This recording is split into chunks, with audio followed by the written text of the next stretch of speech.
This is probably a 70 kilogram person, because that's what used to be called a normal human, was 70 kilogram man, which was 140 pounds. And most of us in this room don't weigh 140, do we? We weigh more than that. We wouldn't be okay for 120. Anyway, if you split it all up and boiled it down, about 15% of it would be protein, about 10% or 10 kilograms would be fat, minerals, carbohydrates, bones. Most of the minerals here is calcium in your skeletal system. Okay, so where do we find the water? Well, most of it is intracellular fluid. We've already said that. And the extracellular fluid is mostly interstitial fluid and plasma. And then the other is just those other things we just talked about. It's a pretty small amount. Okay, so if you're a female, I don't know how important these graphs are. I don't think these graphs are very important at all right here, especially separating the two sexes. Obviously in a female, about 50% is solids, 27% intracellular fluid, 18% interstitial fluid, a little bit of plasma, and so forth. And please don't try to memorize any of those numbers. Just know that women have higher fat concentrations, men have higher muscle concentrations, so therefore there is more water, percentage-wise, in men. The extracellular fluid and the intracellular fluid, we call them fluid compartments. And the reason we do that is because that's the way they behave. It's not the way they really are. They don't live in a compartment together, right? It's just the way they act inside. The only thing separating the two is the plasma membranes around cells. So think about your blood. You've got red blood cells, and they always have a membrane around them, and that separates the intracellular fluid that's inside the blood cell from the extracellular fluid, which is in the plasma. The only thing separating them is that tiny little plasma membrane, and yet that works okay because we can move things back and forth. All right, here's something you do need to know. You do need to know that in extracellular fluid, outside of the cells, the most important cations are sodium, chloride, and bicarb. Now remember I talked to you about the SMA-6 the other day, right? And I said that normal sodium is 140. Said normal chloride is 100. about 100. And I said normal bicarb 24. is about 24. And there was one other that you needed to know. Potassium, and it was only 4. And you thought, wow, that's so tiny. Does that really matter? Well, you'll find out why that really is important here in a second. Because in the intracellular fluid, inside the cells, potassium is the big boy by far and away. It's the #1 cation, positive charged ion, inside the cells. Okay? Magnesium, phosphate, those are all important as well inside the cell, even though there's hardly any of them out in our plasma. The osmotic concentration, we've talked about osmotic concentrations, and we said that the normal osmotic concentration of the human body is 300. And it's 300 in every cell in your body. And the reason it's 300 in every cell in your body is every cell in your body is surrounded by a semi-permeable membrane. And osmosis occurs and keeps it all equal everywhere. Osmosis can eliminate any minor differences in these concentrations. All plasma membranes are permeable to water. Some basic concepts here about the regulation of fluids and lights. Everything that occurs in your body, everything that your body can do, can change, is responding to changes in your extracellular fluid. In other words, there aren't little monitors in your body that monitor how much sodium is inside this cell or that cell. But there are things that monitor how much sodium is in the extracellular fluid, in the plasma. Like in the kidney, remember we just been talking about it. And when the sodium's high, we pee extra out. So we have controls that work through hormones, renin, aldosterone, ADH, and so forth, that control these things, but they never respond to intracellular fluid. They never respond to the amount of things that are inside the cells because they can't really look at them very well. There are actually no receptors that directly monitor fluid or electrolytes. In other words, there's not some little guy sitting there saying, well, the sodium's down to 139, we need to bring on a little more sodium or pee out a little more water. I mean, it just doesn't work that way. Most of it is all working by the simplest of concepts, and that simple concept is just diffusion. Cells cannot move water molecules by active transport. I've already said that. We can pump in sodium, we can pump out sodium, but we can't pump water either way. And finally, the body's water electrolyte contents will rise if you eat too much and take in too much, if you exceed what you're losing, and it'll fall if your losses exceed your gains. If you sit there and eat salt all day, you'll gain, the total amount of salt in your body will go up, period. So how do we regulate these things? Well, these are the primary regulatory hormones right here. You know about all of them already. ADH, aldo, and natriuretic peptides. Those are from the heart, which we never really talk much about. And you know why we don't talk much about them? I'll be totally honest with you. They weren't invented when I learned all this stuff. They're kind of new. ADH, and we never used it in all the conferences and all the medicine meetings and lectures and everything I ever went to. Never was mentioned. So you don't hear a lot from me in here. But there's not much to say about me. Okay, ADH is a biggie. It stimulates water conservation at the kidneys.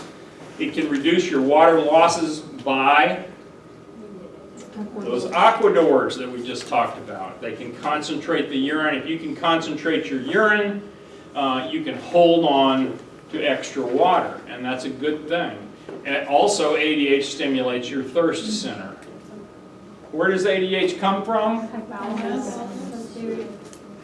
Posterior pituitary, that's right. It's actually manufactured in the hypothalamus along with oxytocin, carries down through nerve axons, it carries it down into the posterior pituitary where they're actually released from the posterior pituitary. Okay, aldo is the second one. Aldo is secreted by the suprarenal cortex. That's also called the adrenal cortex, remember. You got the medulla, the middle part of the adrenal gland, which secretes what? The medulla of the adrenal gland secretes what?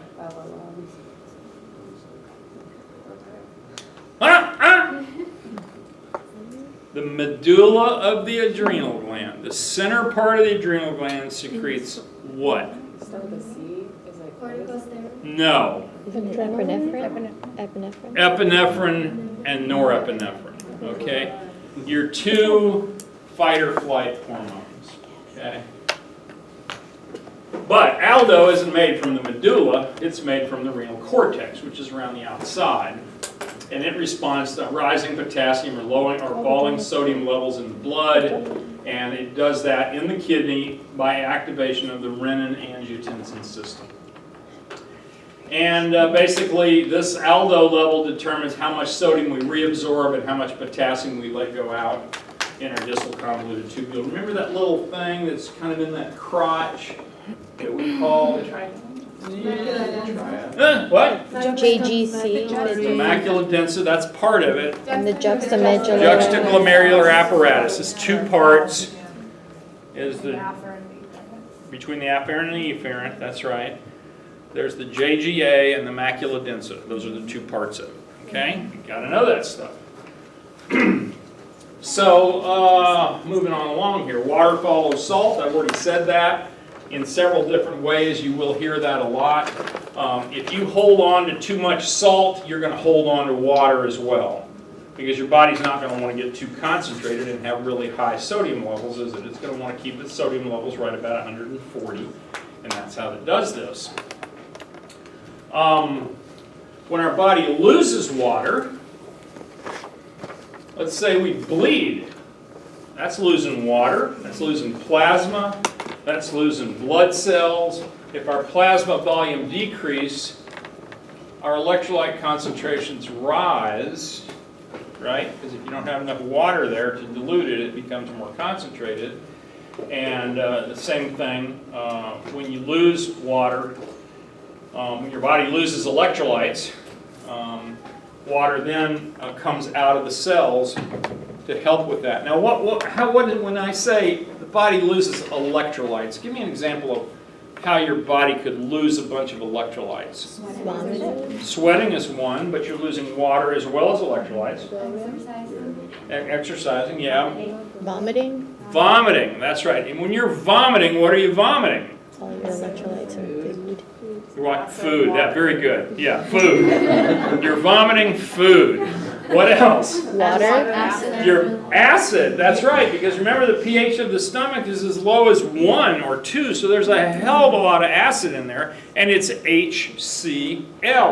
So you are vomiting hydrogen ions out, and you're vomiting chloride ions out. If you keep vomiting enough, you're going to get in trouble pretty quick.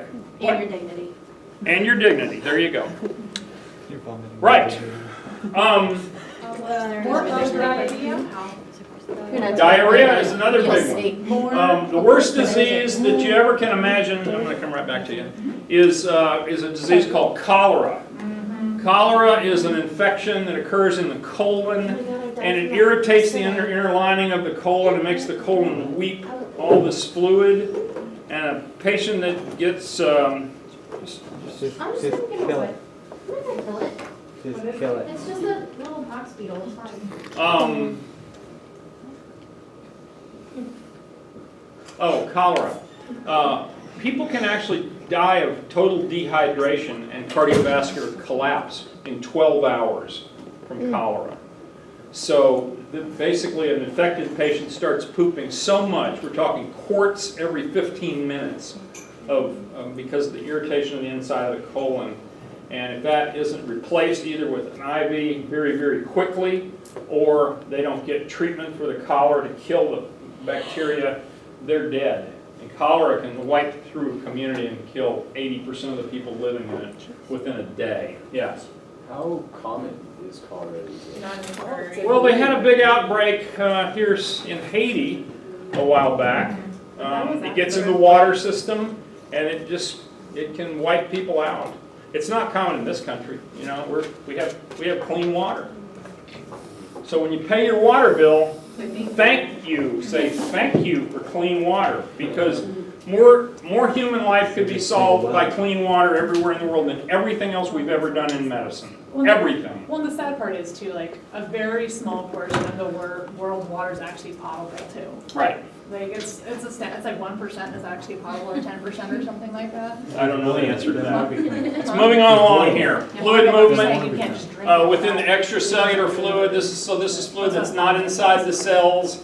We can redistribute it quite easily. We can move it from the lymphoid system into the venous system when we need to. Extracellular fluid volume, about 80% of all of your extracellular fluid volume is found in the interstitial fluid. Now that seems weird to me, that 80% of all of your extracellular volume is in between the cells, but that's true. Only 20% of it is actually circulating around in your blood. Edema, what's edema? Edema is basically swelling. It's usually a buildup of lymphatic fluid in the tissues or in the skin. This is called pitting edema, where you basically put your finger, press on somebody's leg, hold the pressure for maybe 30 seconds, take your finger off, and then see if a pit continues there. If the pit stays there, they've got too much fluid on board. A nice little drawing of it right there. This is a baby who's got incredible amount of edema. Usually when babies, if they get an infection, I don't know what this infection is the baby has, but when babies get infected, they tend to swell up all over, not just in one particular spot. So here you can see the baby with this huge leg, and arms are huge. face and neck and everything is huge. He's being supported on a ventilator.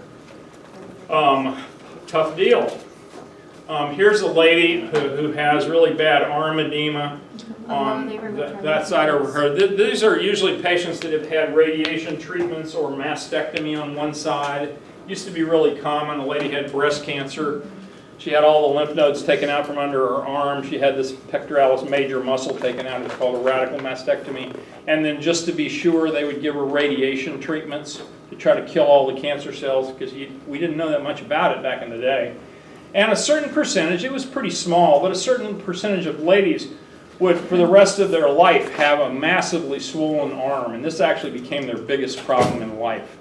Every night they would have to put on some kind of compression deal that would put pressure on trying to milk that fluid out every day, but it would come back because all of those lymph channels up through her armpit had been either removed surgically or had been fried with the radiation therapy. So edema can be a huge problem. All right, let's talk about fluid gains and losses here a little bit. We lose about 2,500 cc's of water a day.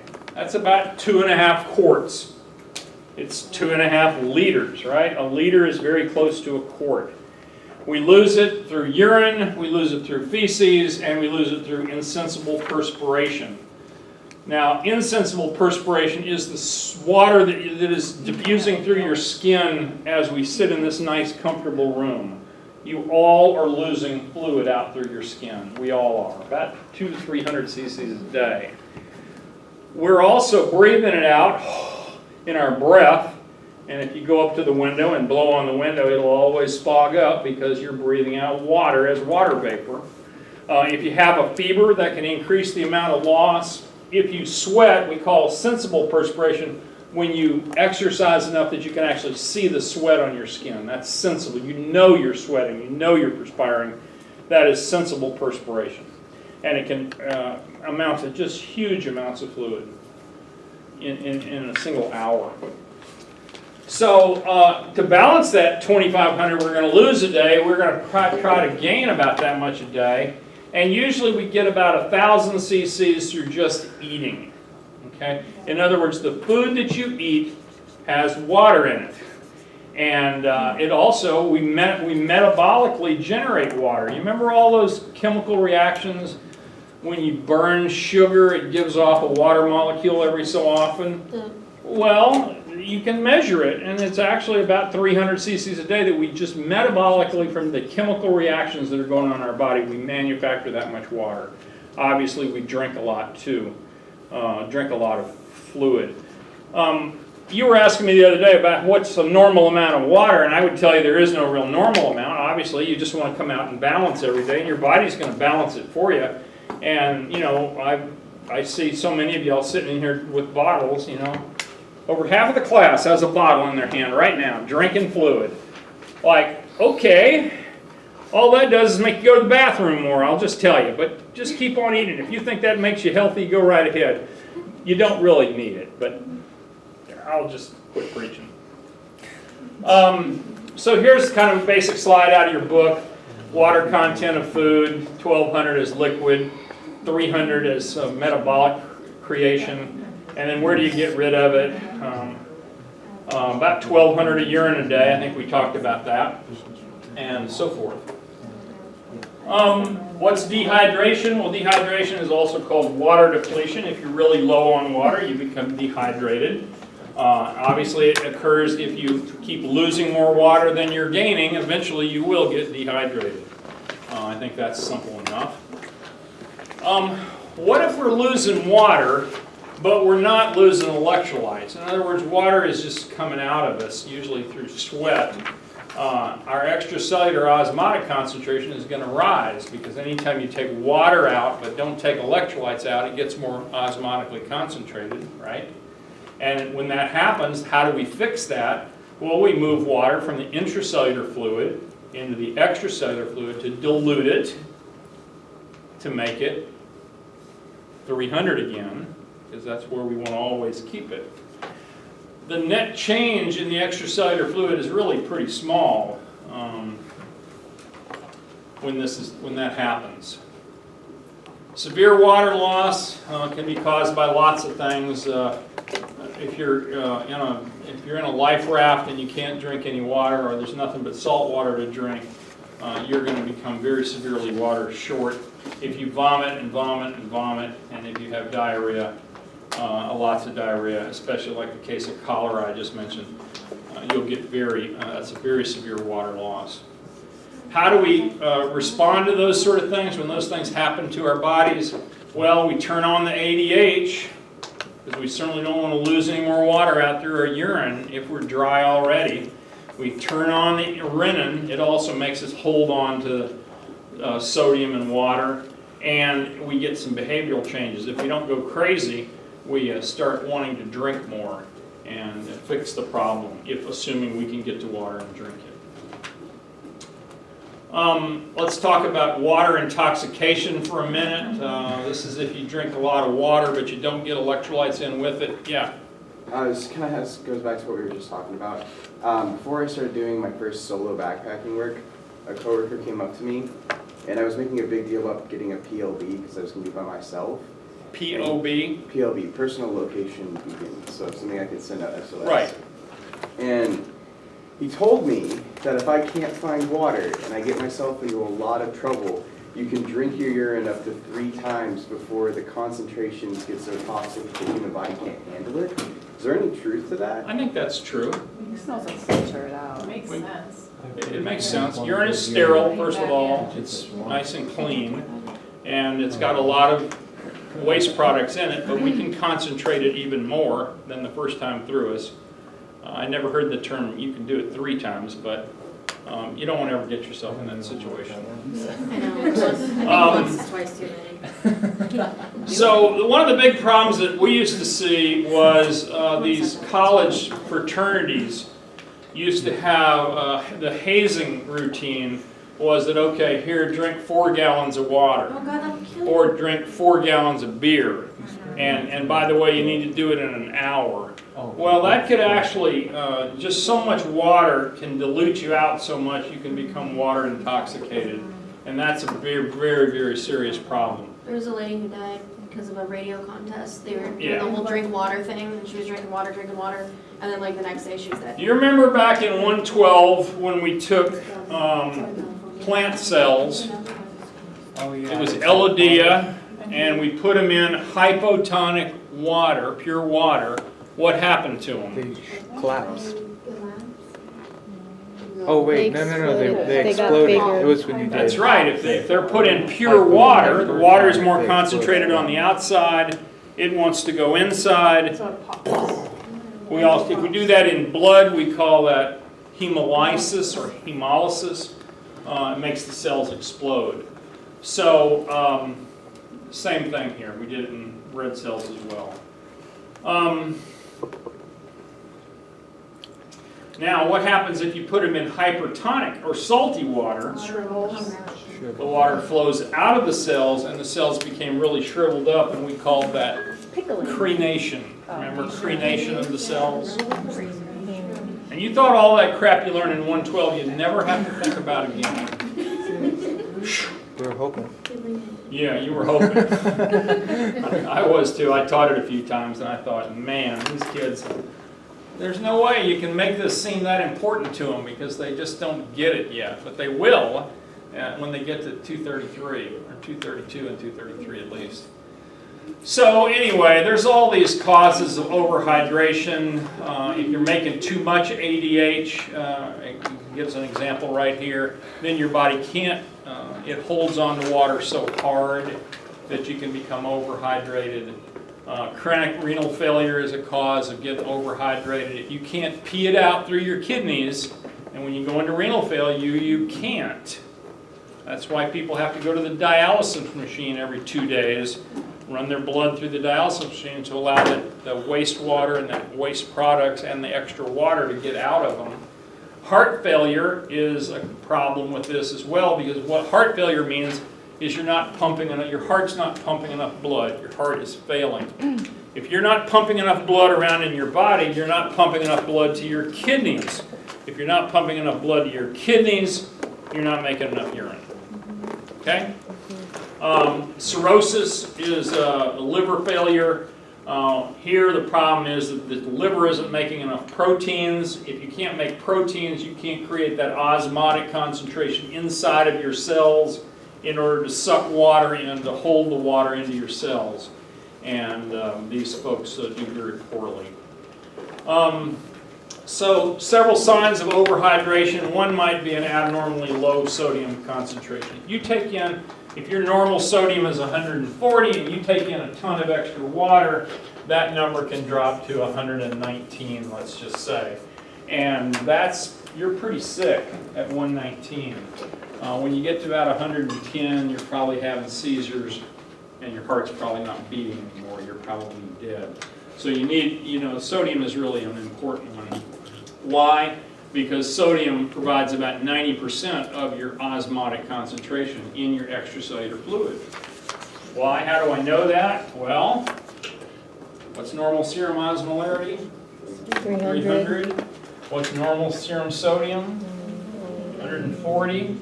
For every molecule or every ion of sodium, that's a positive ion, there has to be a negative ion to go with it. Usually it's chloride or bicarb or one of the others. So you can bet there's 140 and 140. There's 280 right there in your osmotic concentration just from the sodium. Okay? How do you know that your sodium level is low? How do you? The only way you know is to analyze it and do a blood test. Check. If you don't feel good? Yeah, if you were sick, if you were unconscious, if you were having seizures, we'd probably check your electrolytes. No, I'm being serious. Okay, so remember that normal sodium concentration in the extracellular fluid, in other words, out in the plasma, is about 140. In the intracellular fluid, inside of the cells, the sodium concentration is only about 10. In other words, your plasma membranes have pumps that all the time, working overtime 24/7, are pumping sodium out. Okay? Because it's 140 on the outside and it's 10 on the inside. We are always pumping sodium out of our cells. Okay? Potassium, on the other hand, is the #1 ion inside the cells. So we're pumping sodium out, but we're pumping potassium in. So indeed, in the intracellular fluid inside of the cell, the normal potassium level is about 160. Whoa! 160. But remember, on the extracellular fluid, on the outside, the one we can measure, this is the only one we can measure with a blood test and a chemical analyzer, is the extracellular potassium, which is normally about 4. 3.5 to 5.5. About 4. So what that tells you, and the thing I want you to remember this, is when somebody hands you a lab report and it says, oh, Mrs. Jones, her potassium came back and it's only 3.1. So it's down a little bit. Okay? Now think. Well, in her extracellular fluid, it's down a little bit. But wait a minute. There's hardly any of her potassium that's in the extracellular fluid. So for it to be down in the extracellular fluid that we can measure, she may be thousands and thousands and thousands of milliequivalents of potassium behind. It's inside the cells. It's inside the cells, but we can't measure it inside the cells. Okay? So even though this is a small number, don't let it deceive you. It's not a very good reflection of how much potassium the patient really has or really needs. This is really a wonderful drawing that I made. As you can see, isn't this beautiful? This is inside the cell. And notice the cell, this is called the cell membrane around here. I have no idea how I did this on some... Beautiful. Thank you. Inside, the sodium level on the inside is about 10 milliequivalents per liter. And on the outside, the potassium level inside is about 160. But this is the one we measure over here, because this is the extracellular fluid. This is the fluid around the outside of the cell, which is also the plasma, which is also when we send the blood for blood tests. And notice sodium's about 140, potassium's really low. All because of those pumps. Potassium pumps pumping it in, sodium pumps pumping it out. How many of them? 2 or 3? Sodium is 2? 2 in and 3 out? 3 sodium and 2 potassium. Yeah, there's an exchange that's 2 in, 3 out, or whatever. Right? 3 sodium, 2 Oh, a little bit. Come on, Daisy, you're supposed to know this. So anyway, I think it's really important, and like I said, I think I told you before, I didn't understand this for a long time in medicine. I didn't understand that, yeah, I've seen all those fancy numbers like you see right here. You see this 160, you see that 10, you see these numbers. I never realized that this is something from the research lab. The only place you'll ever see these numbers created is in some research lab where some guy with a micropipette is sticking it into a single cell and sucking the fluid out, and then sticking it into another cell and sucking the fluid out. And when he gets a little bit of fluid, then enough, he can analyze it, and he finds these numbers here. But you'll never see those in medicine. Okay, I think I've made that point already. So most of the problems in electrolyte balance are caused by problems with sodium, just so you know. We sweat too much sodium, we vomit too much sodium, we poop too much sodium, we take in too much sodium. Most of the fluid and electrolyte problems that occur are due to sodium. But the good thing is they're not the ones that kill you. The ones that kill you are the problems with the potassium. Because if you're folks, I know y'all are enjoying playing on your cell phone, but would you get rid of that goddamn thing? Get rid of it. I don't want to see it ever again. Okay. Thank you. It's in the syllabus. Problems with potassium balance are less common, but they're much more dangerous than sodium balance. Your heart beating depends on your potassium level. Okay? Sodium balance, we can fix it usually with intake of salt across our digestive medium, or from excretion in our urine and perspiration. Sodium balance a day is usually about, I'm going to just give you a number on this one too, it's about 2.5 grams a day. Now, how much salt is that really? Well, if you poured a salt shaker into your hand, there'd be a little pile of sodium, of salt in the middle of your hand would be about 2.5 grams. I've got a picture of it for you later, because I did just that in the lab and poured out 2.5 grams. And I'm a salt lover. I put salt on everything, and you don't get much every day if you're going to stay in normal amounts.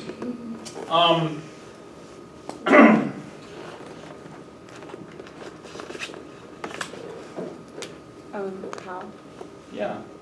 My grandpa had heart issues, and strangely, he's a really healthy guy. He